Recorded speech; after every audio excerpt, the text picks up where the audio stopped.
তবে আজকে অনেকটা হাতে সময় নিয়ে বৃহস্পতিবারের পুজো করেছি, কর্তাগিন্নি দুজনে বসে। এসো মা লক্ষ্মী, বসো মা লক্ষ্মী। আর বেরোনোর আগে বলে গেল, মামন এখন যা রান্না বান্না করছো তাতে খেয়ে শান্তি পাচ্ছি না। আমি কি খেতে চাও বলো? বলে পাতলা করে ডাল হবে আর শুকনো শুকনো একটা তরকারি হবে কিংবা ভাজাভুজি হবে, সেই দিয়ে ভাত খেতে পারবো। আসলে যারা রাস্তাঘাটে বেরিয়ে কাজকর্ম করছে তারা গরমের টের পাচ্ছে। আমি ঘরে বসে আছি, সব সময় মাথার উপরে পাখা চলছে, আমার অতটা গরম লাগছে না বলে মনে হচ্ছে না সবই খাওয়া যায়। সে যাই হোক, বেরোনোর আগে কাঁচা আম নিয়ে আসলো। আমার শ্বশুরবাড়িতে নিয়ম রয়েছে, নীল ষষ্ঠীর সময় সব মহিলারা গঙ্গা স্নান করবে, মা গঙ্গাকে কাঁচা আম দিয়ে তারপরে আম খাওয়া শুরু করবে।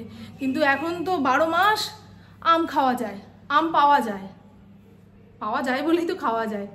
সেই জন্য ইন্দ্র বলল ছাড়ো, ওই অত নিয়ম নিষ্ঠা মানলে হবে না, যা গরম পড়েছে একটুখানি কাঁচা আমের ডাল করো। ঠিক আছে, এনে দিলেই করবো। অনেকগুলো এনে দিয়েছে, কেটে কুটে ডিপ ফ্রিজে স্টোর করে রেখে দিই, মাঝে মধ্যে বের করব আর ডালের মধ্যে দেব। এই হলো গল্প। আর গতকালকে বলেছিলাম আমার এই সাইডে ওই অ্যালার্জি কিংবা অ্যাসিড পোকা কামড়ে যে ঘা ঘা ব্যাপারটা হয়ে গেছে, তার জন্য সামনের ওষুধের দোকান থেকে বলে ওষুধ এনেছে। ইন্দ্রকে বারবার বলে দিলাম যে মলম টাইপের কিংবা পাউডার টাইপের কিছু যদি দেয়, মানে গায়ে মাখার, সেই ওষুধ আনবে, খাওয়ার ওষুধ কিন্তু আনবে না। আমি ট্যাবলেট খেতে পারি না, এইটুকু ট্যাবলেট হোক, এত বড় ট্যাবলেট হোক, যতটাই জল দিয়ে খাই না কেন এইখানে গিয়ে আটকাবে, জানেন? সেই কেশে কুশে একাকার অবস্থা হয়ে যায়। যে জিনিসের ভয় মাথায় একবার চেপে বসবে, সেই ভয় আমার মন থেকে বের করা খুব কঠিন, খুব কঠিন। আমি ছোট থেকেই ওই ট্যাবলেট খেতে খুব ভয় পাই, এখানে গিয়ে আটকাই বলে। কিন্তু কে কার কথা শোনে? ওষুধের দোকান থেকে 3 রকমের ট্যাবলেট দিয়েছে, 3 বার খেতে হবে। আমি ওই সমস্ত খাইনি, যে মলমটা দিয়েছে সেটা শুধু লাগিয়েছি, তাতে 20% কমে গেছে। সেই কারণে দেখছেন এই স্ট্রাকগুলো নাইটির ওপরে পরে নিয়েছি। আপনারা এর আগের দিন জিজ্ঞাসা করেছিলেন যে আমি কালো স্ট্রাকটা কোথা থেকে কিনেছি। মিশো অ্যাপ থেকে।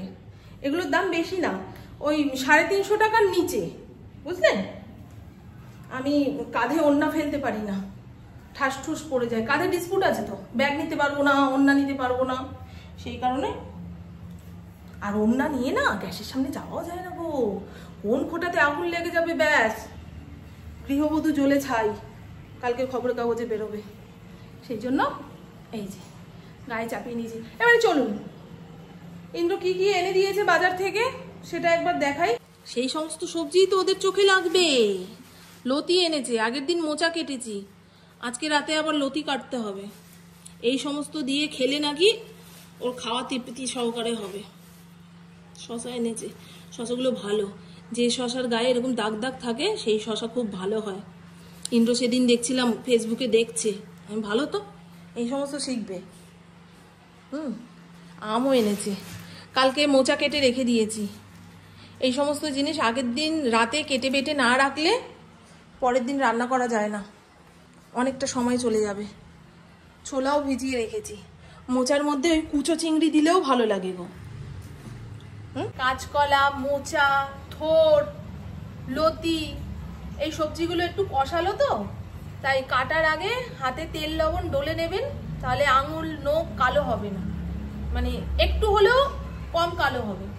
আমিও আমার মা ঠাকুমার থেকে শিখেছি, আবার সংসার করতে করতে আপনাদেরও বলছি, শেখাচ্ছি না বাবা, শেখানোর ক্ষমতা মামনের নেই, মামনেরই এখন কত কি শেখার বাকি। বলছি বন্ধু বন্ধু যখন হয় না কথা আদান প্রদান, সেই রকমই। আর পুপু বললো কাঁচা আম খাবে, খা। কি করবো দেখেছো, কেটে দিতে হবে ওকে, কাট, বটি আছে, চাকু আছে, দাঁত আছে, কাট, যে কোনো একটা দিয়ে। কাঁচা আম শুকনো লঙ্কা পোড়া কাসুন্দি দিয়ে মাখলে দারুণ লাগে, তবে আমি টক খেতে পারি না গো, এই টকের নাম শুনলেই দাঁত টকে যায়।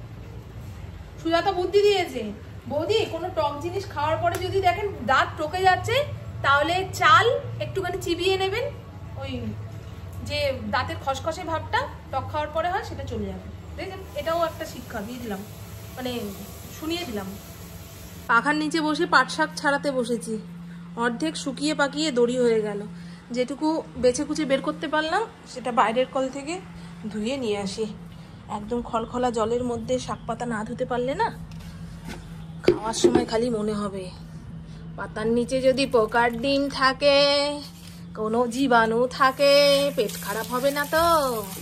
এমনি আমার পাট শাক খেলে পেট ভার করে, তাও খাবো, খেতে ভালোবাসি তো। তাই মরার কথা চিন্তা না করে আগে স্বাদের কথা চিন্তা করি। আমি পেট পাগল মানুষ আমি ভাই। একটু জলে ভিজিয়ে রাখবো, ভালো করে ধুয়ে নিয়ে গিয়ে লবণ জলে।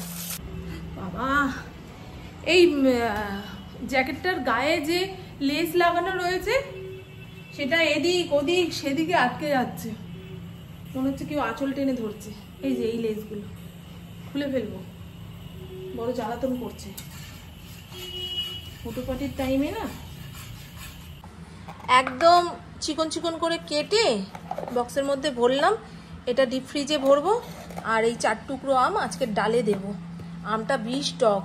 পুবু একখানা আম মেখেছে, এক ছিটটা মুখে দিল, ভেতরটা পুরো চমকে উঠেছে, জানেন যে কি খেলাম রে ভাই। তা আম ডালে ওই আম গন্ধ হবে, ওইটাই ভালো লাগে। বিষ টক হয়ে গেলে খেতে পারি না, বারবারই বলছি, আমার টক খেতে মোটে ভালো লাগে না। চিকেনও ছিল গো, এটার কথা তো মনেই নেই। জয় গুরু। আজকে রাঁধতে বাড়তে ঘড়ির কাঁটা 2:30-এর ঘরে। কখন খাবো আর কখন হজম করব। মোচা ঘন্ট, ছোলা দিয়ে আলু দিয়ে, দেখেছেন পুরো মাখো মাখো। অল্প একটুখানি আটা ছিটিয়ে দিয়েছি, নাহলে আঠা আঠা হচ্ছিল না। এখানে রয়েছে পাট শাক ভাজা, বেশি করে রসুন দিয়েছি আর বেশি করে লঙ্কা কুচিয়ে দিয়েছি। ঝাল ঝাল, লাল লাল আর বলতে পারলাম না, ওটা সবুজ। আর এই হলো, দাঁড়ান ঘেটে দেখাই, নাহলে বুঝতে পারবেন না। টকের ডালটা দেখে আপনাদের যদি লোভ না লাগে তাহলে আর কি রান্না করলাম। এই দেখুন, আম দিয়ে পাতলা করে মসুর ডাল, আহা হা হা, অমৃত অমৃত। আমি আবার ভাতের সঙ্গে টক ডাল মেখে খাই না কিন্তু, জানেন, খাবারের শেষে নিয়ে চুমুক পেরে খাই। এতগুলো গরম পার করেছি, কোনোদিন ঘরে মাছির উপদ্রব দেখিনি, কিন্তু আজকে এত মাছি ঘুরছে, এত মাছি ঘুরছে, ফড়িংয়ের নাকে গিয়ে বসছে আর ফড়িং ছটপটাচ্ছে। বলেন তো মা হয়ে কি করে দেখি ছেলের এই অশান্তি। পাট শাকটা ঢাকি, ফিনাইল দিয়ে ঘর মুছবো। আজকে লাইজল দিয়ে শুধু ঘর মুছেছি। হাতুড়ি মার্কা ফিনাইল যে আছে, ওটার গন্ধ আমার ভালো লাগে না। ঘরে দুয়ারে দিলে কেমন হসপিটাল হসপিটাল গন্ধ ছাড়ে, কিন্তু ওটা না দিলে যাবে না, মাছি যাবে না। ভাল লাগছে আমাকে, একবারও জিজ্ঞাসা করিনি কিন্তু এই কয়দিনে যে কেমন লাগছে। ভাল লাগছে। এইরকম ধরনের জ্যাকেটগুলো আপনারা চাইলে কিনে নিতে পারেন, খুব ভালো। ওখানে আমি সকালবেলা জামা কাপড় ধুয়ে মেলে দিয়েছিলাম, খুব একটা রোদ আসে না, তবুও যে তাপটা রয়েছে তাতে ভেজা নাইটি শুকিয়ে গেছে। আর আমার পুপু আম মেখে রোদ্দুরে দিয়েছে, এই দেখুন, বিলাই এসে ধাক্কা মেরে ফেলে দেবে, হয়ে যাবে আম মাখা খাওয়া। আম মেখে রোদে দিলে একটা আচার আচার গন্ধ ছাড়ে, খেতে ভালো লাগে, টকটাও কমে যায়। চলো, জল এসছে,